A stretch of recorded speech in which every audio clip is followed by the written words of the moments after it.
Muy bien. Voy a comenzar con una pregunta. ¿Dónde comienza la iglesia? ¿Dónde comienza la iglesia? Todos nosotros, cada uno de nosotros que venimos, nos congregamos y nos reunimos, necesitamos estar bien convencidos y saber en dónde comienza la iglesia. Y la iglesia es un producto de Jesucristo. Es decir, no se me debe de olvidar que la iglesia, es decir, nosotros somos la iglesia, somos un producto. ¿De quién somos un producto? De Jesucristo. La palabra iglesia en el griego, fíjense bien lo que significa esta palabra. En el griego la palabra iglesia significa congregación. ¿Qué estamos haciendo aquí en esta mañana? Congregándonos, ¿no? Pero también la palabra iglesia en el griego significa asamblea, un conjunto de personas, en este caso, que son el resultado de la salvación de Cristo y que juntos formamos el cuerpo de Cristo. ¿Qué formamos? El cuerpo de Cristo. Es importante, es bien importante, yo sé que sus pastores les han enseñado, ¿verdad? Y no está por demás reafirmarlo. Es importante que nosotros como iglesia tengamos un conocimiento claro de quién fundó la iglesia y cuál es su fundamento. Cuando nosotros construimos un edificio, construimos una casa, construimos cualquier cosa, hasta un puente, ¿verdad? ¿Qué es lo primero que tenemos que poner en esa construcción? Fundamento.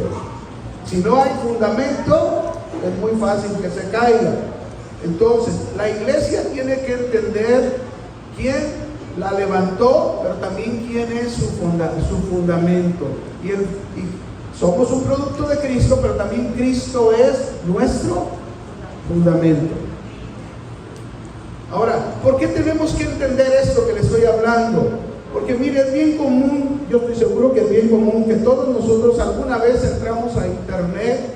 Ahora tenemos la facilidad de usar estos aparatos y las computadoras, y más de alguna vez vamos a escuchar a otras personas a través del internet, y no todo lo que escuchemos pues es correcto.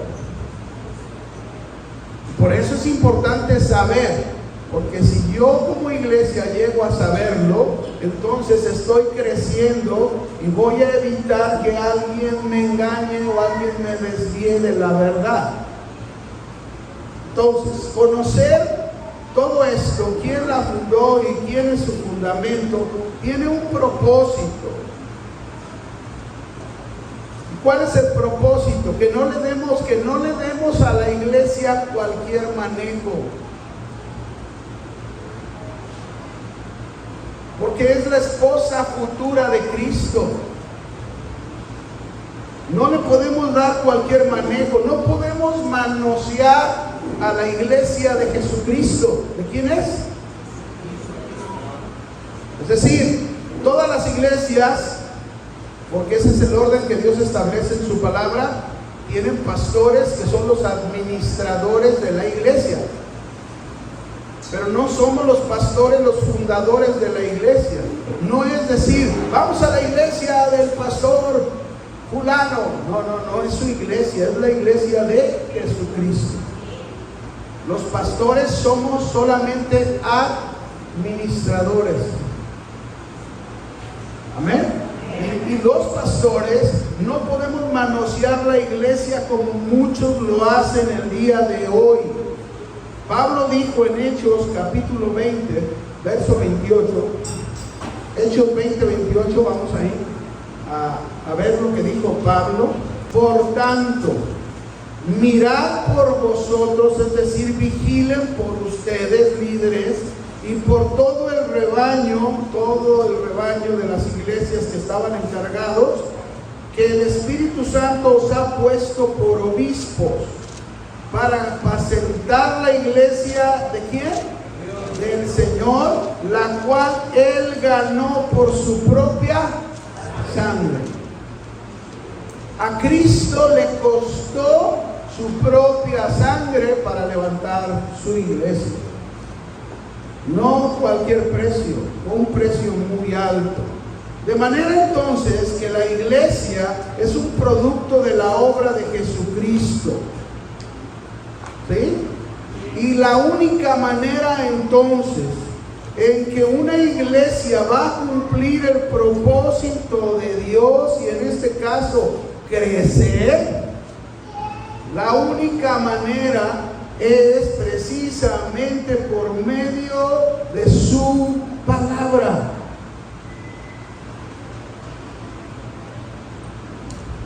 Cualquier iglesia que se denomine cristiana tiene este propósito de parte de Dios: crecer espiritualmente. Crecer espiritualmente. Porque hay muchas iglesias que son iglesias de pigmeos. ¿Saben lo que es un pigmeo? Un enano espiritual. Cuando deberían de estar bien altos hablando en lo espiritual, que han crecido, se quedan chiquitos porque no crecen. Pasan los años igual, pasan los años igual, y así no es el propósito de Jesús.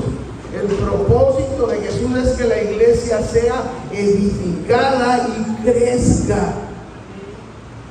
La iglesia también tenemos que entender que no puede ser edificada por la sabiduría humana, jamás. La iglesia solo podrá ser edificada por dos factores importantes: la capacidad que proporciona el Espíritu Santo y la palabra de Dios. Siempre la palabra de Dios. Grábese, la norma de conducta de nuestra fe surge de la palabra de Dios, no de un hombre. ¿Ok? Bien. Ahora, hay un gran propósito en el crecimiento de parte del Señor para su iglesia. Es decir, ¿por qué Cristo quiere que su iglesia crezca espiritualmente? ¿Por qué? ¿Cuál es la razón y el propósito, mis hermanos, que la iglesia crezca? Es porque la iglesia representa el cuerpo de Cristo. Tú y yo, que venimos y nos consideramos iglesia del Señor, todos, cada uno en su función diferente, representamos el cuerpo de Cristo. En otras palabras, representamos a Cristo. Vamos a comprobarlo. Efesios capítulo 1, verso 22 y 23. Y sometió, está hablando Dios, sometió todas las cosas bajo sus pies. ¿Los pies de quién? De Cristo.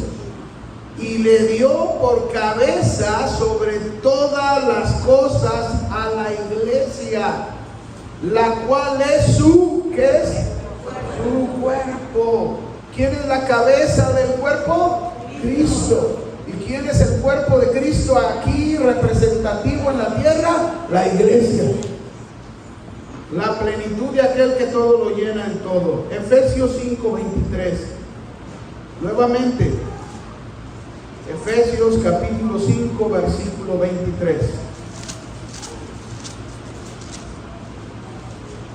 Aquí está usando la analogía del matrimonio con la analogía de la unión de Cristo con la iglesia. Y miren lo que dice: porque el marido es cabeza de la mujer, así como Cristo es cabeza. ¿De quién es cabeza Cristo? De la iglesia, la cual es, otra vez, ¿qué es la iglesia? Su cuerpo. Y Él es su Salvador. Nos debe de quedar bien claro, iglesia, que usted y yo somos el cuerpo de Cristo. Representamos el cuerpo de Cristo, por lo tanto representamos a Cristo en esta tierra. Como cantábamos hace un momento, no, yo ya no soy de este mundo, sino que yo pertenezco, mi ciudadanía está en los cielos. nuestra ciudadanía está arriba en los cielos. Aquí estamos como peregrinos de paso solamente. Entonces, mientras estemos de peregrinos en la tierra, nosotros somos responsables de representar a Cristo como iglesia. ¿Está claro, hermanos? Ahora, se nos dice en ambos pasajes que leímos que Cristo es la cabeza de la iglesia. Metafóricamente, porque es una metáfora, es una analogía, ¿verdad? Hablando una analogía del cuerpo. Cristo es la cabeza, y entonces metafóricamente quiere decir esto, que el cuerpo que somos nosotros, la iglesia de Cristo, todos los creyentes, tenemos la responsabilidad de estar sometidos a la cabeza. ¿A quién tenemos que estar sometidos? La cabeza es la que da órdenes, ¿o no? La cabeza le da orden a la mano, le da orden al pie, le da orden, como ahorita me está dando órdenes, habla, le da órdenes al pensamiento, expresa los pensamientos, pero es la cabeza la que lo hace. Por eso nosotros, entendiendo estas cosas bien sencillas, caray, yo represento el cuerpo de Cristo en esta tierra. Si lo quiero representar bien, entonces como cuerpo de Cristo y es mi cabeza, yo tengo que aprender a estar sometido a la cabeza que es Cristo. ¿Estamos?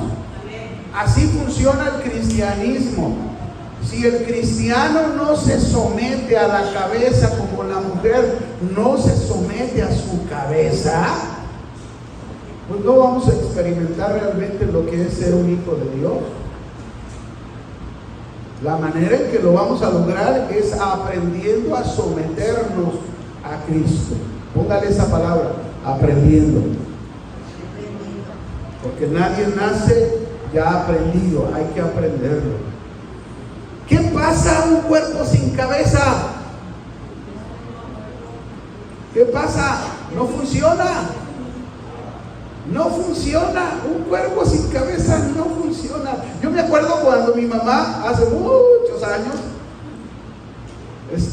nos regaló unos pollitos, ¿verdad? Estábamos de niños, y ay, mis hijos, y era la única mascota que tuvimos nosotros, unos pollitos, y le hicimos ahí como un corralito, y les dábamos de comer, y aquel pollito comenzó a crecer, hasta que se volvió una gallina. Era una gallina grandota, bien gordota, y le pusimos un apodo, la pillina. Así la apodamos. ¿Qué onda, mi pillina? Y ahí estaba la gallina, ¿verdad?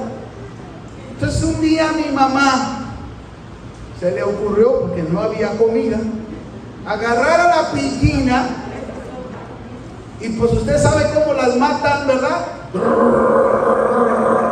Vuelta y vuelta y vuelta hasta que le cortó la cabeza, y allá va el cuerpo corriendo sin cabeza hasta que da con el muro y ¡pum! Se cae. Un cuerpo sin cabeza está muerto, no funciona.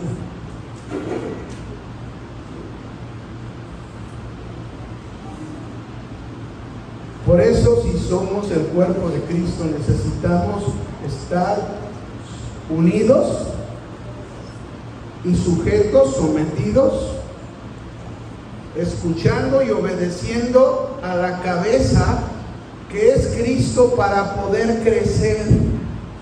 ¿Para poder qué? Crecer, madurar. Eso es lo que quiero decir con crecer. Si hay crecimiento espiritual, hay madurez.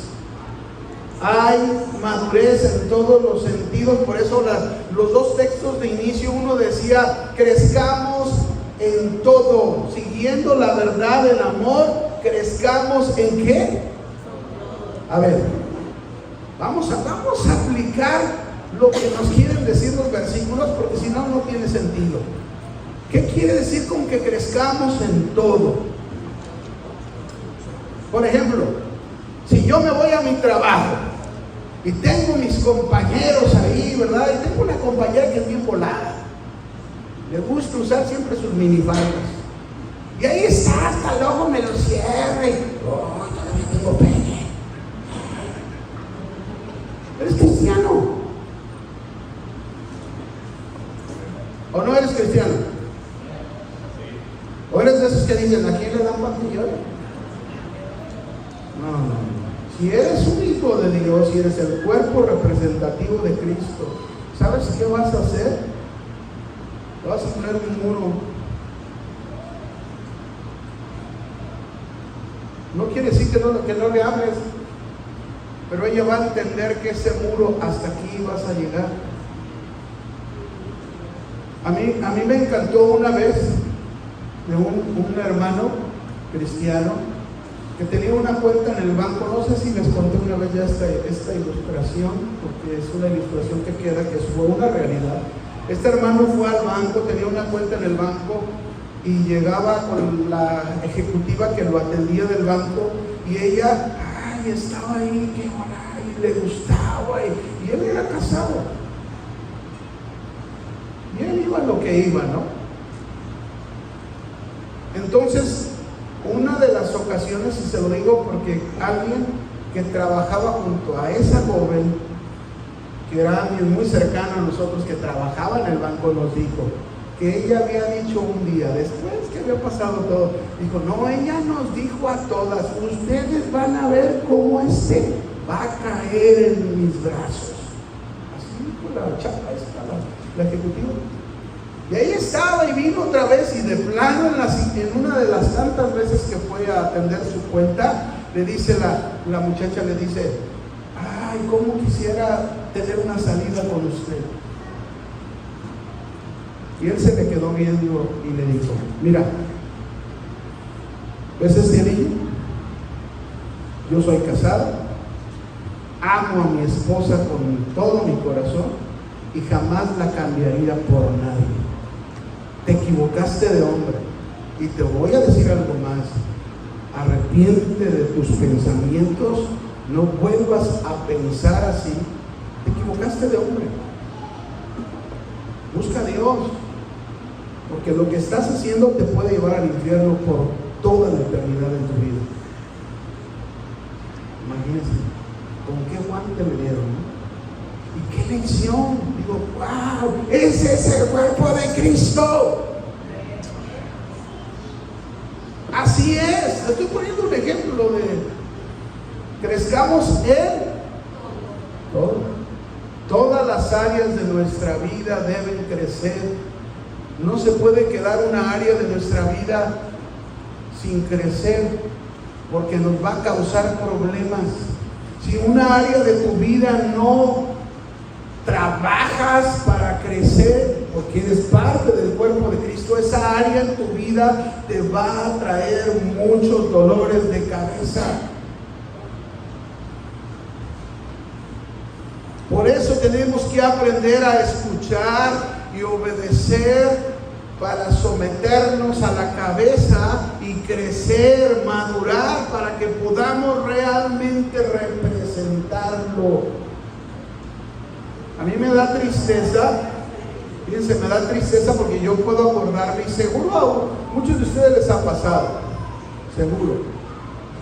Yo recuerdo los primeros dos jóvenes que me hablaron la palabra de Dios y que me llevaron a los pies de Cristo. Era un joven y era una joven. El joven todavía sigue los caminos de Dios y me da un gozo que así sea, pero ella no. Ellos me llevaron a los pies de Cristo y comencé a conocer al Señor, y con unas ganas, ya les he compartido, desde mis 18 años el Señor me tocó hasta el día de hoy. Yo le he entregado mi vida al Señor y me sigo cuidando para crecer, porque pudiera echar a perder con una mosca, es decir, una insensatez, una pequeña locura, puede echar a perder tantos años que tú pudieras tener en el Señor. Entonces tú tienes que cuidar tu vida para seguir creciendo y madurando. ¿Y qué pasó con esa joven? Esa joven se alejó de los caminos de Dios, puso sus ojos en el mundo, se casó en el mundo, le fue mal, se ha divorciado 3 veces.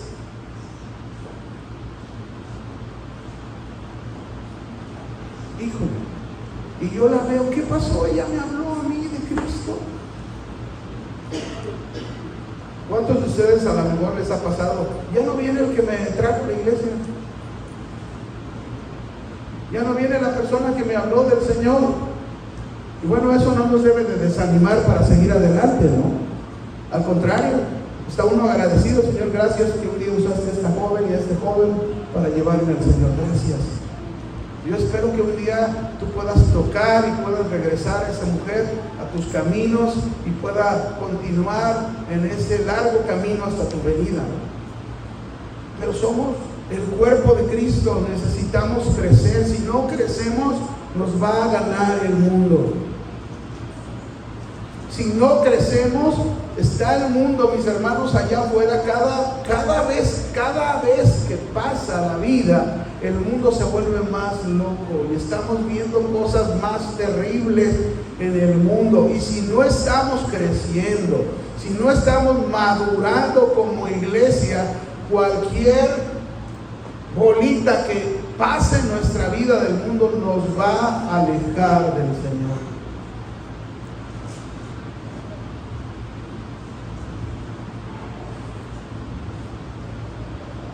Ustedes son la iglesia del Señor.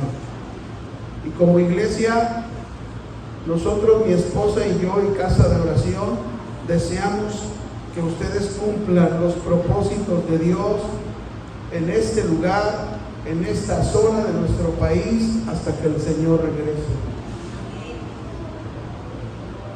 Y quiero decirles algo, hermanos, podemos ir más allá de donde hemos ido. Podemos crecer siempre para ser realmente una iglesia digna que represente el cuerpo de Cristo en esta zona del país.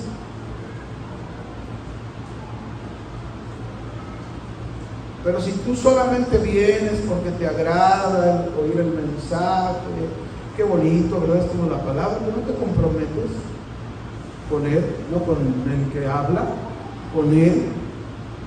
Si no entiendes que eres parte del cuerpo de Cristo y te comprometes a buscar ese crecimiento en tu vida, no va a pasar nada.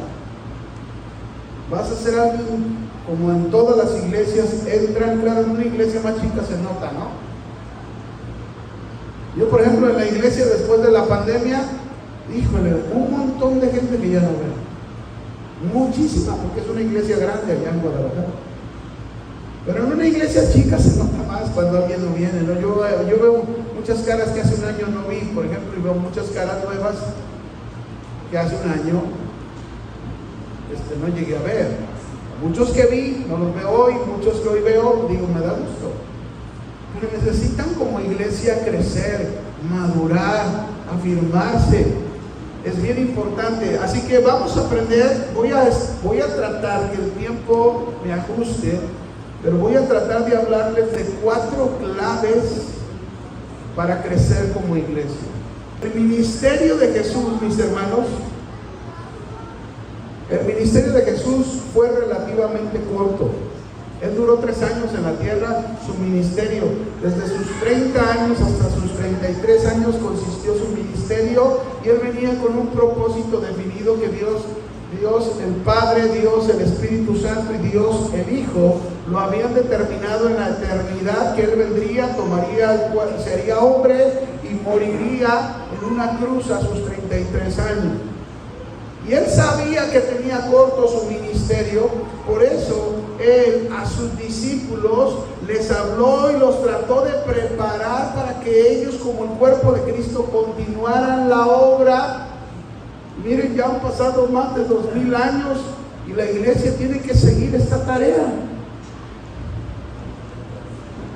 ¿De qué? La tarea de representar a Cristo con su cuerpo. Ahora, déjenme hablarles esto porque esto es bien importante.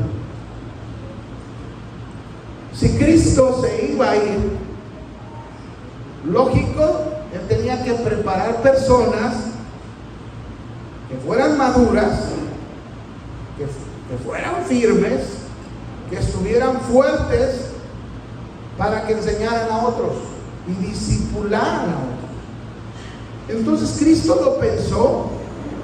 Y miren ahí en Efesios, quiero que vaya a Efesios, de ahí vamos a sacar estas 4 claves. Efesios 4, la lectura que dimos antes del 15, vamos a leer desde el verso 11, Efesios 4, 11. Dice, y Él mismo, ¿a quién se refiere? A Cristo. Porque de Él está hablando el contexto, versículos antes, nos damos cuenta que está hablando de Cristo. Y Él mismo constituyó a unos apóstoles, a otros profetas, a otros evangelistas, a otros pastores y a otros maestros. ¿Qué encontramos aquí? Encontramos lo que nosotros le llamamos 5 dones ministeriales. ¿Qué son? Dones ministeriales. No es algo que el hombre logra por sí mismo. Son dones, es decir, el que da el don, el que llama para esos dones ministeriales es Jesús. Por eso dice, Él constituyó. La palabra constituir significa Él dio, Él puso, Él estableció. Entonces, el levantamiento de la iglesia de Jesucristo depende de los dones ministeriales.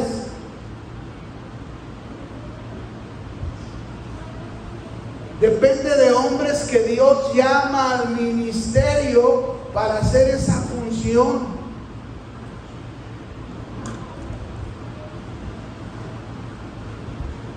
Se ocupan estos líderes. Dios puso hombres o pone hombres, como en este caso sus pastores. Dios los pone para que ellos realicen la obra de edificación de la iglesia. Que la iglesia crezca, que la iglesia madure.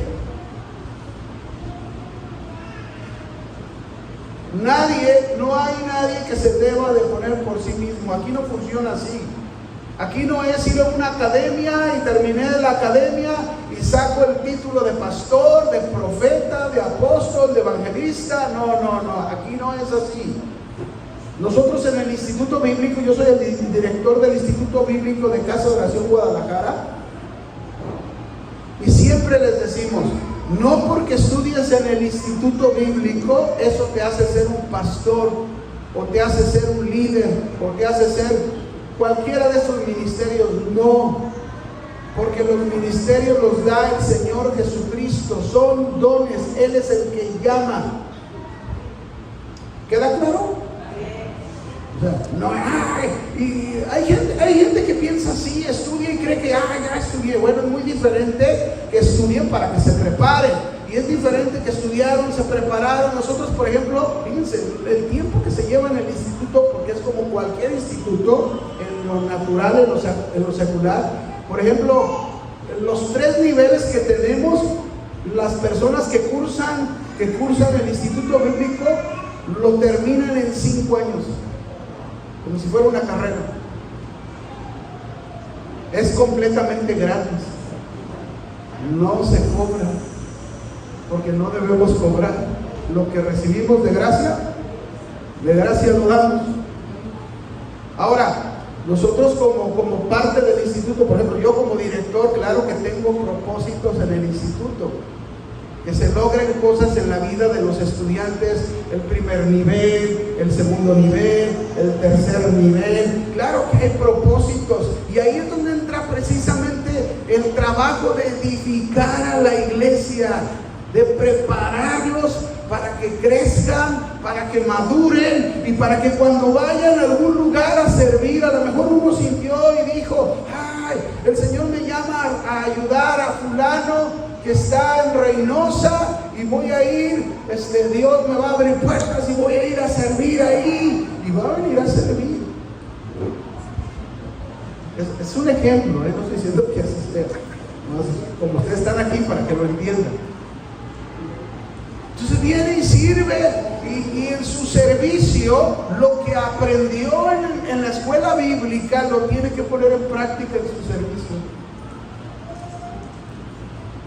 Primero, para que me entiendan, nosotros tenemos un primer propósito en el primer nivel. En el primer nivel tenemos el propósito de arraigarlos, de establecerlos y de afirmarlos. Claro, el que sea buen estudiante lo va a hacer así, el que no, pues como todo, no va a oír y sigue igual. Pero una gran parte de estudiantes se afirman, se establecen, y cuando van a algún lado a servir, porque Dios los está llamando a hacer eso, ¿cómo creen que hacen su servicio a donde van? Lo hacen firmes, no se mueven, lo hacen estables, y ahí están echándole todo. ¿Saben cuándo se mueven? Si Dios los mueve, si no, no se mueven. Pero esa es la función de los líderes. Cada líder tiene una función. Por ejemplo, nosotros en Guadalajara, el pastor principal es Chuy Olivares. Él es el pastor principal. Pero habemos 7 pastores que le llamamos pastores asistentes, que cada uno tiene una función diferente y cada uno trabaja para afirmar en esa área donde Dios lo estableció y lo llamó. Por ejemplo, el que es responsable de los matrimonios, y yo sé que ustedes han ido a los congresos de matrimonios a Cancún, ¿sí o no? Y les hablan bonito cuando van ahí al congreso. Sí, les hablan bonito, pero para que lleven buenos matrimonios. Ese es el propósito que él tiene, ¿o no? ¿Sí? Acá está otro que es el responsable de la administración de todas las cosas, y también está encargado de las iglesias que han ido creciendo. Entonces tiene que haber una distribución para atender todas esas iglesias, ciertas zonas en los Estados Unidos donde ha crecido, y tiene que estar ahí al pendiente y viendo a ver que no se salga nadie de la doctrina, que no enseñe algo diferente, pero también hay un propósito. Cada uno tenemos una responsabilidad. ¿Por qué? Porque todos somos el cuerpo ¿de quién? Y juntos, en lo que cada uno hacemos, ¿qué hacemos? Que la iglesia madure, crezca. Ahora, ¿por qué son levantados los ministerios? ¿Por qué? ¿Por qué Dios establece estos líderes? Vamos a contestar la pregunta. ¿Por qué? Verso 12. Ya vamos a llegar a las claves, Ya me aventé la introducción de una hora. Efesios 4:12. ¿Lo tienen? Dice, a fin, es decir, esta palabra fin es con el propósito. Es decir, esos ministerios que Dios llamó tienen el propósito de perfeccionar ¿a quién? ¿Perfeccionar a quién? A los santos. ¿Quiénes son los santos? ¿El enmascarado de plata? No. Santos se refiere a los creyentes. Es decir, con el propósito, la palabra perfeccionar quiere decir capacitar, adiestrar y ayudar a crecer, madurar. Estas 3 cosas son el significado de esta palabra perfeccionar: capacitar, adiestrar y ayudar a madurar. Cada vez que su pastor o papi, ¿verdad?, la pastora de aquí, se suben, dan una enseñanza, enseñan. ¿Cuál es el propósito de la enseñanza? Ayudarlos, a capacitarlos, adiestrarlos y ayudarlos a que maduren. ¿Para qué? ¿Para qué tenemos que ayudar a que los creyentes maduren? Los capacitamos, les instruimos. ¿Para qué? Dice aquí, para la obra ¿de qué? Del ministerio, del servicio. Es decir, por ejemplo, yo les voy a poner el ejemplo mío yo soy el director del Instituto Bíblico, pero yo tengo un gran equipo de personas sirviendo en el instituto. Tengo un coordinador general que haga de cuenta que es como si él fuera el pastor del instituto, porque atiende a la gente, lo hace muy bien, lleva todo, ¿verdad? Graba los audios, sube los audios. Le digo, oye, tú aquí parece que vives de tiempo completo. porque se la pasan todos los días en la iglesia. Y lo bendigo, porque digo, ¿qué servicio estás dando a Dios? ¿Y sabe quién lo recompensa? De verdad, yo lo veo como Dios lo recompensa. Y ahí está sirviendo y luego es Él. Y luego, por ejemplo, en cada nivel tenemos coordinadoras. La coordinadora del nivel básico de la tarde, la coordinadora del nivel intermedio en la tarde, la coordinadora del nivel básico en la mañana, la coordinadora del nivel básico del intermedio. Y luego, aparte de las coordinadoras, tenemos servidoras a un lado de ellas que nos ayudan para llevarle el agua al maestro, por si algo se le ofrece al maestro, o si hay alguna situación con los alumnos, luego las servidoras van y atienden. Es toda una organización, toda una logística. Pero todos somos el cuerpo ¿de quién? Yo a veces, ¿saben qué hago con los que sirven en el instituto? Cuando tengo una llamada de España, de Alemania, de personas que están estudiándolo y lo que nos están mandando a decir, les digo, ¿saben qué? Gracias por su servicio, porque por todos ustedes se ha podido lograr esto.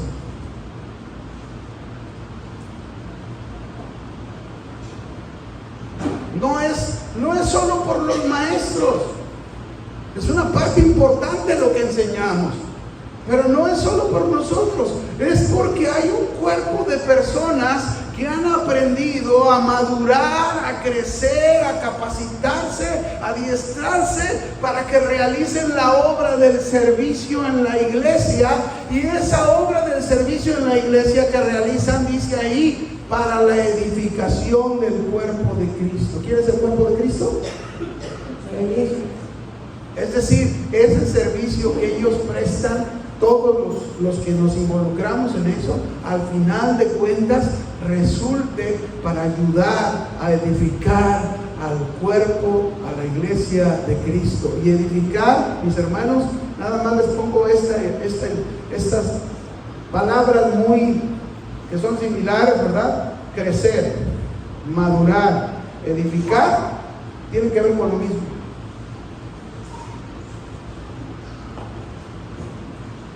Con lo mismo. Y luego yo aprendí, fíjense, yo he aprendido en las clases que yo también recibo de Dios, yo he aprendido que dice, tal es, hay un texto en Oseas, creo que es Oseas 4:9, que dice, tal es el sacerdote, tal es el pueblo. Y entonces me entra escalofrío.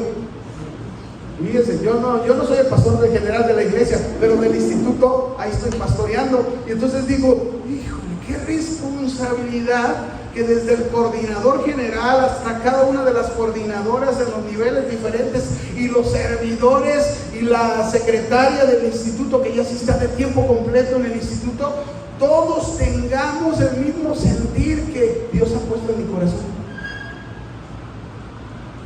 Yo les dije cuando yo tomé la dirección del instituto, yo les dije, ¿saben qué?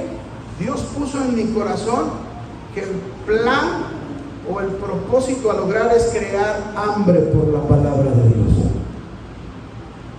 ¿Qué vamos a hacer? Crear hambre. ¿Y saben qué? Le doy gracias a Dios porque lo vamos logrando.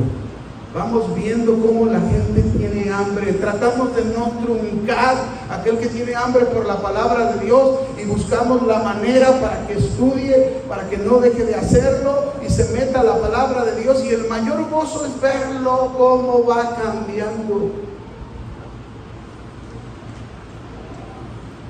Pero tenemos que involucrarnos, tenemos que afirmarnos. Tenemos que ser personas dispuestas a darle a Dios lo que Él nos ha dado.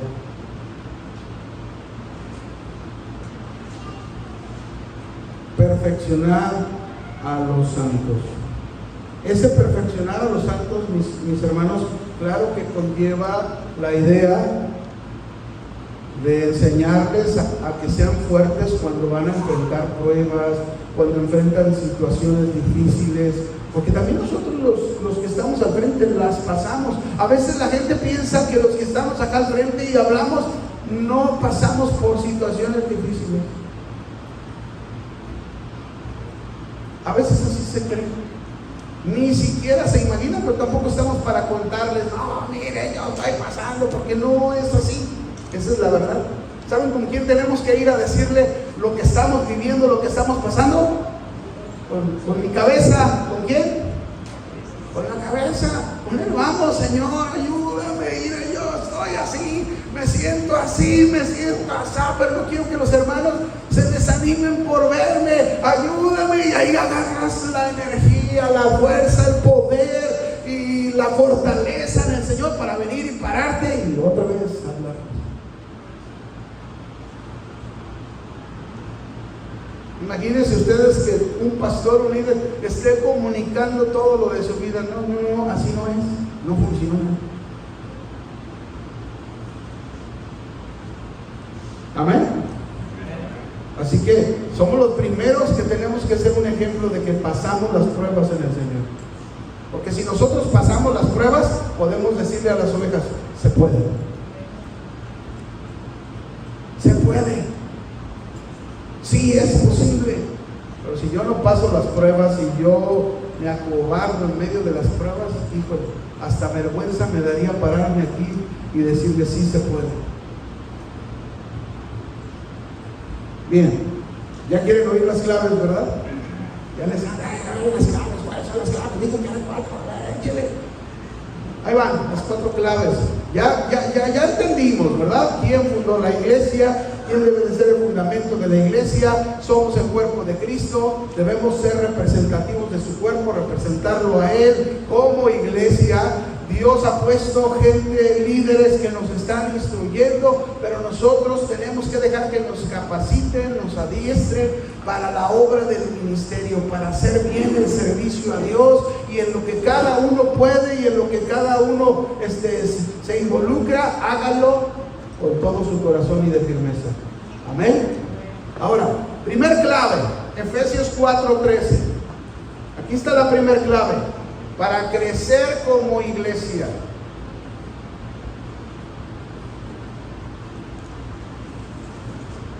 ¿Lo tienen? ¿Qué dice? Hasta que unos cuantos lleguen a la unidad de la fe. ¿Hasta que qué? Todos lleguemos a la unidad de la fe. Ahora voy a traducir alguna palabra para que podamos entender mejor, porque a veces dice aquí, hasta que todos lleguemos a la unidad de la fe. Y alguien pudiera pensar que la palabra fe aquí se refiere hasta que todos lleguemos a creer en el Señor Jesucristo como debemos de creer en Él. No, aquí la palabra fe, que es de la palabra griega pistis, significa verdades del Evangelio. ¿Qué quiere decir? Hasta que todos lleguemos a la unidad de las verdades del Evangelio. Entonces retomemos, ¿para qué es el pastor? ¿Para qué son los líderes? Para capacitar, adiestrar a los santos para la obra del ministerio, para la edificación de la iglesia, que es el cuerpo de Cristo, hasta que todos, es decir, ya te capacitaron, tú no eres el pastor, eres un miembro de la iglesia, pero se te capacitó para que hagas bien tu servicio y ayudes a otros a llegar a la unidad de las verdades del Evangelio, no a otro tipo de enseñanzas.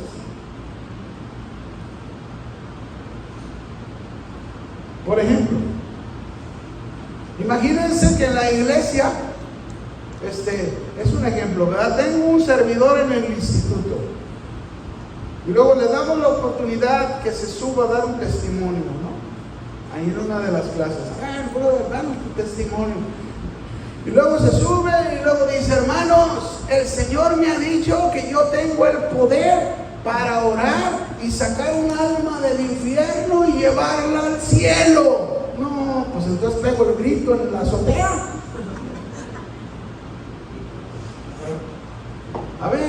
A lo mejor no en el momento, con sabiduría, me subo y les voy a decir, miren, no es así. Eso que él dijo está equivocado, porque eso no es una enseñanza de la Biblia. Después yo hablo con él para que él cambie eso, pero si él no quiere cambiar, entonces estás mal. La unidad de las verdades del Evangelio es lo que el Evangelio dice, no lo que se inventa. La Biblia no dice que tú y yo tenemos, la Biblia es muy clara. Una persona una vez muerta, ya no se puede hacer nada por ello. Mientras haya vida, dice Eclesiastés, mientras haya vida hay oportunidad. Pero también la Biblia dice que está establecido que el hombre muera una sola vez y después de morir viene el juicio. Somos juzgados, aunque vamos a esperar la resurrección de los muertos, pero ya somos juzgados en la parte del espíritu y del alma. Ahí está. No es como entonces, unidad de las verdades del Evangelio es que todos lleguemos a estar en las mismas verdades del Evangelio. No podemos estar dispares en esa. Claro, a veces puede haber enseñanzas porque venimos a lo mejor de otras iglesias y llegamos, Dios nos establece aquí y crecemos, y a lo mejor puede haber algunas enseñanzas que traemos, ideas que traemos y que no son tan fundamentales, son irrelevantes, ¿verdad? Y por ahí te sientes a platicar con uno y luego al platicar te dice, es que todos tenemos que hablar en lenguas. Cuando tú vas en la Biblia dices, pues no, la Biblia no dice que todos tienen que hablar en lenguas. Pero bueno, pero ahí es respetable. Si yo le puedo enseñar con la Biblia, mira, es que esto y así, pero ahí no es algo conflictivo. Conflictivo es cuando nosotros oímos y empezamos a decir cosas como decir, para alcanzar la salvación tenemos que guardar el sábado. Si no lo guardamos el sábado, el día de reposo, entonces no somos salvos aunque creamos en el Señor Jesucristo. ¿Estoy mal? Porque estoy enseñando una doctrina fundamental que es un error, y ahí sí no hay unidad en las verdades del Evangelio, no hay unidad en la fe. Fíjense, esto es bien importante como cuerpo de Cristo. Es importante que como cuerpo de Cristo crezcamos juntos en la unidad de las verdades del Evangelio. Amén. Es bien importante. Jesús les dijo a sus discípulos antes de partir, ahí en Mateo 24:3, les dijo, mirad que nadie les engañe. ¿Qué quiere decir? ¿Puede un cristiano ser engañado? ¿Sí o no? Sí. Pues hay que cuidar que no nos engañen. ¿Cómo nos cuidamos que no nos engañen? Preparándonos, siendo capacitados en las verdades del Evangelio. Esa es la manera. Todos los cristianos que somos la iglesia de Cristo debemos tener una unidad, una igualdad en las enseñanzas de Jesucristo y no en las ideologías o conceptos de los hombres. ¿Vale? ¿Se quedan? Algunos están así, ¿no? Somos diferentes. Cada uno somos diferentes. Cada uno traemos una problemática bien diferente. Y no me diga que no. Ya, por ejemplo, si yo hablara de mi esposa y mío, hagan de cuenta, ¿no? Por ejemplo, su papá, a ellos cuando eran niños en familia, el papá nunca les pegó. Siempre todo lo trataba con palabras. Ahora, imagínense el polo opuesto mío. A mí, mi papá me tuvo que disciplinar hasta con un bar. De verdad. Con un bar. ¿Cómo sería de vago para que así lo hicieran? ¿De verdad? Ay, le quebró huesos, ¿no? Pues gracias a Dios tengo buenos huesos. Y buenas pompas. Sí, así era, duro. A mí, imagínense, a ella nunca le hicieron eso y ella a veces le platico. A nosotros, bueno, es que los papás a veces aprendían cosas y era lo que ellos creían lo mejor para nosotros. Mi papá no lo hacía por mala onda, trataba de a ver cómo lo controlo a este compa. Fíjense, yo le digo a mi esposa, ¿sabías que nosotros nos agarraban de dos lazos, de un lado y de otro, con los brazos extendidos y ponían ladrillos en nuestras manos? Así nos castigaban. Bueno, así fueron mis disciplinas. Le dije, pero bueno, yo gracias a Dios soy cristiano. No te preocupes, no voy a tratar así a mis hijos. Porque mi esposa estaba preocupada. Ay, mis hijos. No va a ser así. Ahí es donde dejamos que Dios haga ese cambio y nos unimos los dos en la unidad de las verdades. ¿De qué? También ella tuvo que entender cuando tuvimos hijos, mi esposa, que también la Biblia dice que a los hijos hay que corregirlos porque también la disciplina es amor, pero no la que me aplicaron, sino la de la Biblia. ¿Me explico?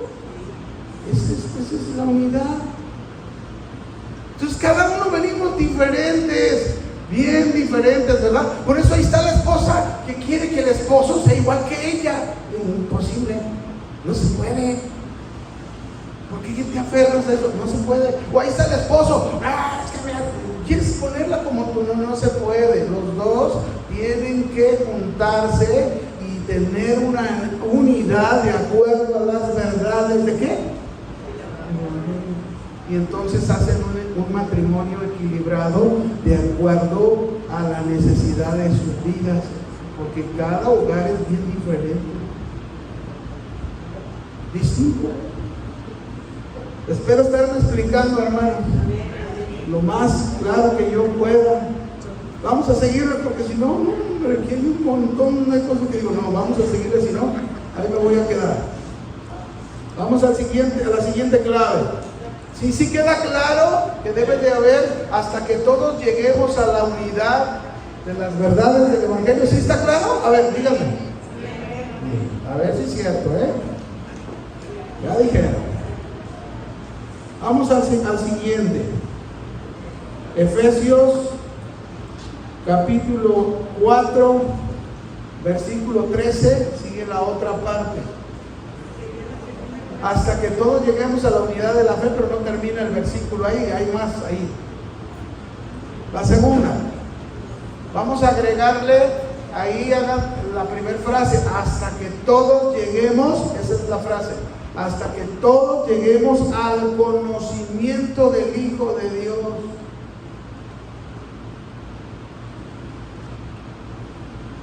Es decir, la labor de la capacitación, del adiestramiento para la obra del ministerio del servicio y la edificación de la iglesia se va a cumplir hasta que todos lleguemos, esa es la idea, llevar hasta que todos lleguemos al conocimiento del Hijo de ¿quién?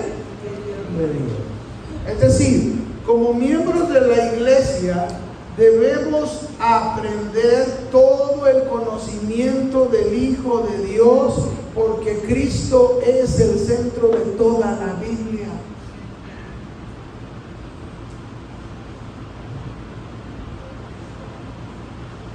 ¿Quién es el centro de toda la Biblia?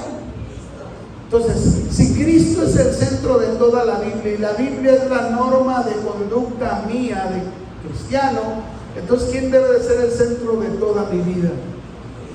Cristo. Cuando digo Cristo debe de ser el centro de toda mi vida, quiere decir que todas las enseñanzas de Cristo en la Biblia deben de ser el centro de mi vida.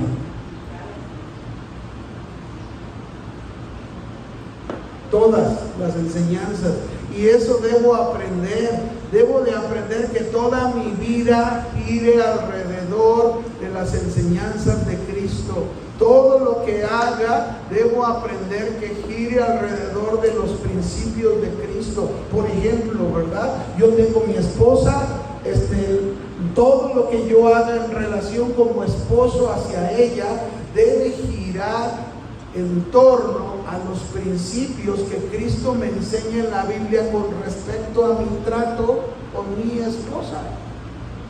Tengo hijos. Bueno, toda mi relación hacia mis hijos, las enseñanzas, los principios de Cristo deben girar alrededor de mí, que yo tenga un trato hacia mis hijos como la Biblia dice. En eso debo estar enfocado. No quiere decir que lo vamos a lograr de un día para otro. Yo tengo, mi hijo más grande tiene 36 años. Entonces tengo 36 años trabajando, ya está casado, ya tiene hijo, y no quiere decir que ya acabamos. Todavía a veces digo, mira, esto así, esto así, sé paciente, no te desesperes, échale ganas, pero no te olvides de Cristo. Y luego le empieza a ir bien y mi esposa ahí está sobre él, ¿verdad? Le empieza a ir bien, ay, y tuve esas cirugías y Dios me bendijo. Hijo, ¿ya apartaste tu diezmo para el Señor? ¿Quieres la bendición de Dios? ¿Quién te está dando todo eso? El Señor. Dale al Señor lo que es el Señor. Y ahí está el joven oyendo los principios de Dios, y ahí va a la iglesia donde se congrega y lleva y luego ya que lo hace, después dice, mamá, ¿qué crees? En la semana pasó esto y Dios me bendijo. Mis hermanos, es girar nuestra vida hasta que todos lleguemos al conocimiento de ¿quién? Del Hijo de Dios. Ese es el trabajo que tenemos que hacer. El pastor o los pastores hacen un trabajo sobre nosotros, nos capacitan, nos adiestran. Nosotros hacemos un trabajo sobre nuestras familias, y si podemos ayudar a algún creyente, hacemos un trabajo sobre el otro creyente, ayudándolo en su fe, a afirmarse y a hacer las cosas de acuerdo a todo el conocimiento del Hijo de Dios. Así es. No es de otra manera. Así es como logramos aplicar este conocimiento del Hijo de Dios en nuestra vida. ¿Quién es Jesús? Hay que saberlo, quién es Jesús. Nuestros hijos deben de saber quién es Jesús. Pero si tú no estás convencido y tú todavía no sabes quién es Jesús, bueno, Jesús fue uno que vino y es un buen maestro. Hay que saber quién es Jesús. Para empezar, Jesús es mi Salvador. ¿Cuántos tienen a Jesús por su Salvador? El único que vino a este mundo para salvarte y rescatarte de todos tus pecados. A ver, otra vez. ¿Quiénes tienen a Jesús por su Salvador y lo conocen como su Salvador? Ahora, no es todo Salvador. También Él es el Señor. ¿Quiénes tienen a Jesús por Señor?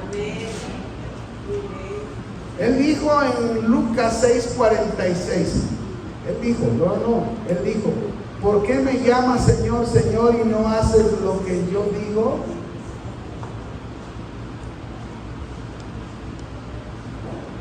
Pues bueno, ahí está, yo conozco a Jesús. Jesús es mi Salvador, Jesús es mi Señor, Jesús es completamente hombre, Jesús es completamente Dios, y sin Él yo no podría tener salvación, sin Él yo no podría cambiar, sin Él yo no podría morir a mi viejo hombre y resucitar a una nueva vida.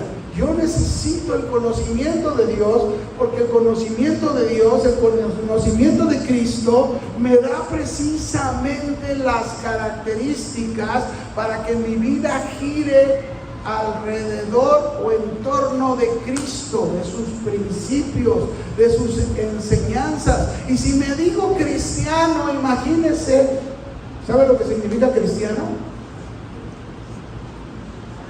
La palabra cristiano apareció por primera vez en el libro de los Hechos.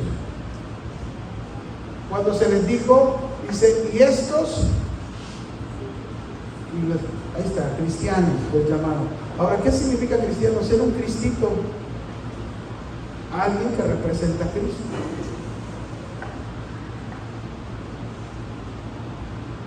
Esa es la idea cuando dice hasta que todos lleguemos al conocimiento del Hijo de Dios, es que todos nosotros lleguemos a representar a Cristo, porque eso es lo que nos decimos que somos. Imagínense que viene alguien y le dice: yo soy doctor.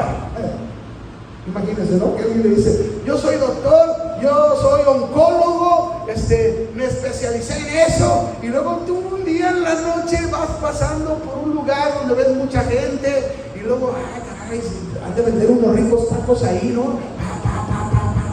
Y te bajas y luego ves al que te dice que es oncólogo, que es doctor, y lo ves picando duro la taquiza ahí en la esquina que vende tacos. Y ya, caray, yo no me pondría en manos del taquero, aunque me diga que es oncólogo. No sé si me explico. Porque si de verdad es lo que él dice que es, él no va a estar ahí vendiendo tacos. Él va a va a tener su consultorio, va a tener todo lo que le conlleva para su especialidad, la cual la ejerce. A veces hay quienes traen el título cristianos, pero los ves con puros tacos de carne y de lengua. Hablan mucho, pero no hacen nada. Así no es. ¿Qué me ayuda a entender que no debe de ser así? Hasta que todos lleguemos al conocimiento de quién? Del Hijo de Dios. Yo me acuerdo cuando yo llegué por primera vez a Casa de Oración, que era una iglesita chiquita. Hagan de cuenta este grupo, pero puros jóvenes. Así comenzó Casa de Oración. Entonces ahí estaba Chuy predicando, yo estoy sentado, ¿verdad? Y hablaba así, como yo les estoy enseñando. Y yo sentado, ha de vivir todo eso que dice. Yo juzgaba lo que decía.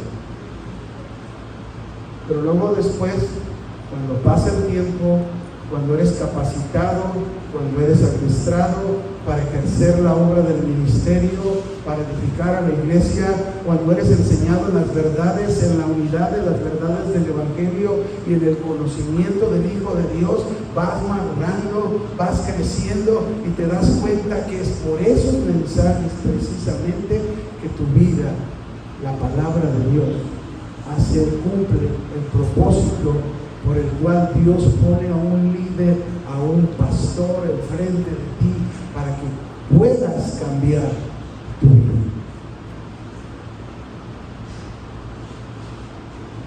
Yo también fui un miembro como ustedes. Hoy tengo responsabilidades, pero imagínate, han pasado 43 años desde que conocí al Señor.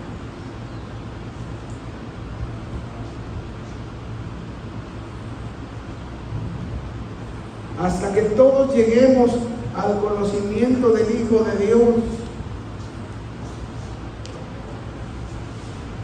Imagínense si usted se pusiera a pensar, ya me pasé, ¿verdad, Alex? Pero si usted se pusiera a pensar nada más, ¿cuántos de ustedes alguna vez han estudiado las razones de por qué Jesús se encarnó, se hizo hombre? ¿Ha estudiado las razones de por qué Jesús se encarnó? Y nada más con que yo aprendiera esas 4 razones de por qué Jesús se encarnó, con eso tendría para caer de rodillas a los pies de Jesús ante el conocimiento del Hijo de Dios. Porque una de ellas, por ejemplo, era Cristo se encarnó para revelar a Dios a los hombres. Nadie de los hombres podríamos conocer a Dios si no hubiese sido por Cristo Jesús. ¿Sabían? Nadie podría ver, puedo tener una relación. Yo me acuerdo cuando mis papás me llevaban al templo y hasta me asustaba. Tenía un miedo. Porque nunca le enseñaron a uno poder tener una relación con Dios personal. Pero cuando realmente conocí al Señor y me abrieron los ojos con el Evangelio, pude darme cuenta, puedo hablar con Él, puedo dialogar con Él. Puedo decirle que me siento triste, que me siento desanimado, que necesito de Él, que me ayude. Tengo un problema fuerte, mi mamá está enferma, mis hermanos están enfermos. Señor, ayúdame, hazme entender, haz la obra. Pero es hasta que no llegas al conocimiento del Hijo de Dios, te das cuenta que Cristo vino para que eso fuera posible, porque si no, no sería posible. En fin, te lo dejo de tarea, investiga cuáles son esas 4 razones. Ya te di una, esas razones por qué se encarnó Cristo. Te lo digo porque si te las diera aquí me voy a quedar y ya voy a acabar. Entonces déjame seguir adelante, ¿te parece? Vamos al siguiente, porque si no, nos vamos a quedar aquí. Este es un mensaje muy largo. Vamos al tercer clave. ¿Cuántas claves llevamos? 2. Hasta que todos lleguemos a la unidad de la fe, al conocimiento del Hijo de Dios. 3. Ahí mismo en el verso 13. Agréguele, ya dijimos, ¿hasta qué? Hasta que lleguemos a un varón perfecto, a la medida de la estatura de la plenitud ¿de quién? De Cristo. Es decir, otra vez, volviendo, la función de esos líderes que Dios llamó y estableció para capacitar, adiestrar a los santos para la obra del ministerio, para la edificación del cuerpo de Cristo, se logra a través de estas claves.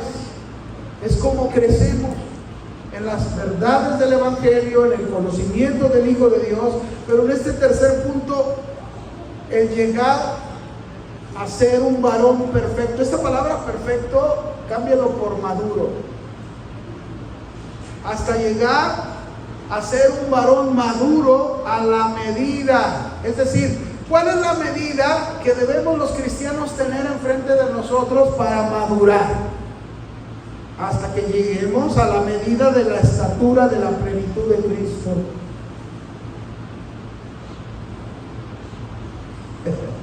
Hagan de cuenta que tenemos una medida enfrente de nosotros, ¿no? Una medida, y esa medida, a ver, ¿hasta dónde es la medida de la plenitud de Cristo? Hasta acá. Luego te acercas y resulta, caray, voy en el 3. Me faltan 7 para llegar al 10, a la medida de la plenitud, de la estatura de la plenitud de Cristo.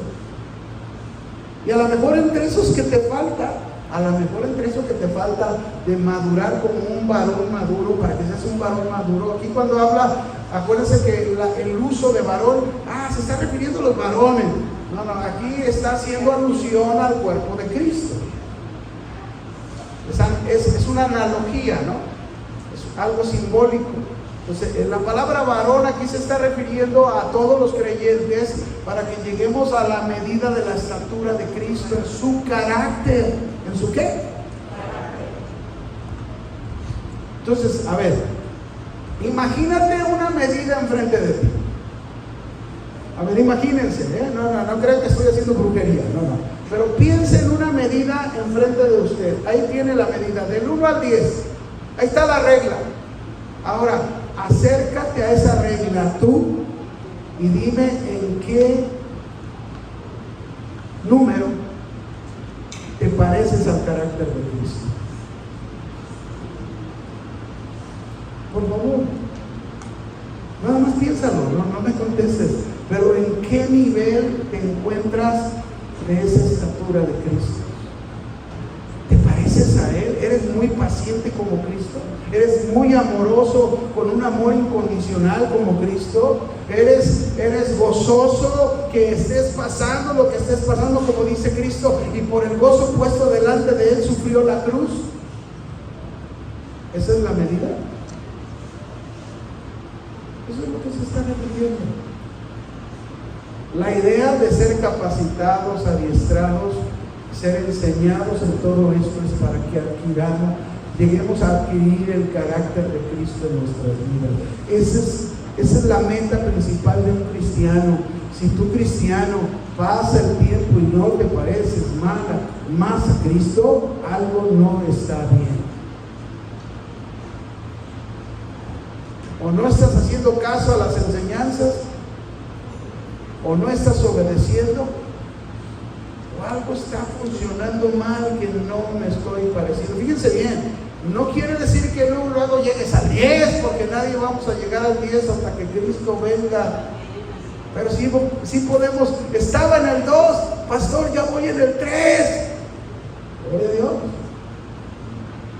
Lupita, ¿en qué nivel voy? Pues estabas en el... Ay, caray, estabas en el 3, pero ya bajaste el 2,5. Ya me bajó. No tiene que ser así. Tiene que ser crecer. Crecer es ir avanzando. Crecer es ir escalando. Crecer es que tu carácter se parece más a Cristo. Ya no estás en el 3, pero a lo mejor ya vas en el 3,5. Y eso es progresivo. Amén. Es progresivo, pero si en ese progresivo vas cambiando, vas mejorando, estás creciendo. Como iglesia, ¿estás qué? Creciendo. Ese es el propósito, los hermanos, como iglesia. Espero que quede claro. Espero la última clave, porque me va a decir, no terminó las 4 claves. Se las doy la última, ya por el tiempo, ¿no? Porque sé que nos hemos alargado mucho. La última, Efesios 4:14, la última. Esa es la cuarta clave. ¿Cuál es el propósito de la unidad en las verdades del Evangelio, en el conocimiento del Hijo de Dios y de ir madurando, creciendo en el carácter de Cristo? ¿Cuál es el fin? Lo dice el 14, que es la cuarta clave, para que ya no seamos niños que... ¿Cómo es un niño fluctuante? Yo tuve 3 hijos que ya están grandes, ¿no? Pero cuando eran niños, me acuerdo que íbamos a una tienda, y más si era algo cercano a la Navidad, íbamos a una tienda y luego el niño corría y agarraba un juguete y venía, papá, cómprame papá, quiero. Y ahí iba el niño con su juguete, de repente veía otro, dejaba ese y se lanzaba sobre otro. Y luego, papá, cómprame y luego veía otro, dejaba ese y agarraba. ¿A poco no son así los niños? ¿Sí o no? O nomás a mí me pasó. No, así son los niños, fluctuantes, cambiantes. Son niños, es característico de su naturaleza, pero esto no es característico en tu vida cristiana. Porque dice, para que ya no seamos niños fluctuantes, llevados por cualquier viento de doctrina. ¡Ay, hermanos! Oí que pusieron una carpa aquí en el terreno fulano de tal y dicen que está cayendo lluvia de oro. ¡Vamos! Llévate una bolsa, porque es lluvia de oro. Y ahí vas corriendo con tu bolsa. Y, que se llene. Y luego incluso se llena tu bolsa de todo eso. Vas ahí con el joyero y el joyero la revisa y dice, no, esto es, ¿cómo se le dice al morado? Brillantino.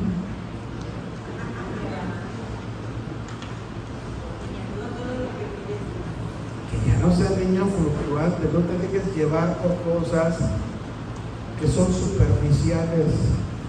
Pero fíjense, cristianos, este punto, hablando de esto, para que, lo voy a leer todo, para que ya no seáis niños fluctuantes llevados por cualquier viento de doctrina, que por estratagemas de hombres que para engañar emplean con astucia las artimañas del error. Déjenme decirles, la idea de todo esto es que seas un cristiano firme y que no te dejes llevar por las apariencias, no te dejes llevar por lo externo, no te dejes llevar por las cosas de afuera. Eso no le importa al Señor. Lo que le importa al Señor es tu corazón.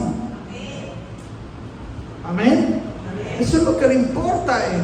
Un corazón que se parece cada día más a su Hijo. No, a veces nos dejamos llevar por las cosas de afuera. Jesús sanó a 10 leprosos en una ocasión. Los sanó. ¿Cuántos regresaron a darle gracias? ¿Y qué pasó con los otros 9? ¿Que no recibieron el mismo milagro? ¿Saben? Es que Jesús no vino para enseñarnos. Incluso entendamos las escrituras. Hay quienes están detrás de los milagros, detrás de los milagros, detrás de los milagros. Hasta líderes, hay milagro esto y milagro aquello. Y están enseñando a la gente eso, a poner sus ojos en eso. Cuando la Biblia dice bien claro, y estas señales seguirán a los que creen. ¿Qué van a hacer las señales?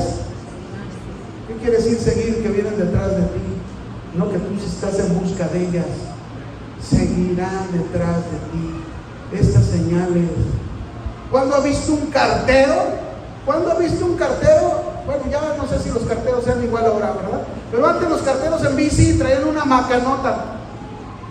¿Sí conocen las macanas? Las que manejan los policías. ¿Para qué cargaban una macana los carteros? Porque en su bici, cuando iban y le salió un perro, pues con la macana lo espantaban. ¿Cuándo han visto un cartero que ande detrás de los perros? ¿Sí han visto un cartero? Y otro perro, allá está uno, paz, allá está otro perro, y paz, ¿verdad? Y no, así no es. El cartero traía su macana solamente para cuando le saliera un perro en el camino, les daba con la macana. Ahí andan un montón siguiendo, dice que los endemoniados. No, si en el camino de lo que hago me aparece un endemoniado, en el nombre de Jesús afuera de él, pero no voy a andar detrás de los endemoniados. ¿Me explico? ¿Por qué? Porque el centro del Evangelio no es eso. El centro del Evangelio es el corazón de los hombres. Renovarlos, transformarlos, regenerarlos. Ese es el centro del Evangelio. Entonces tengamos cuidado de no dejarnos llevar por las cosas espectaculares. Amén. Vamos a orar. Póngase de pie y vamos a darle gracias a Dios.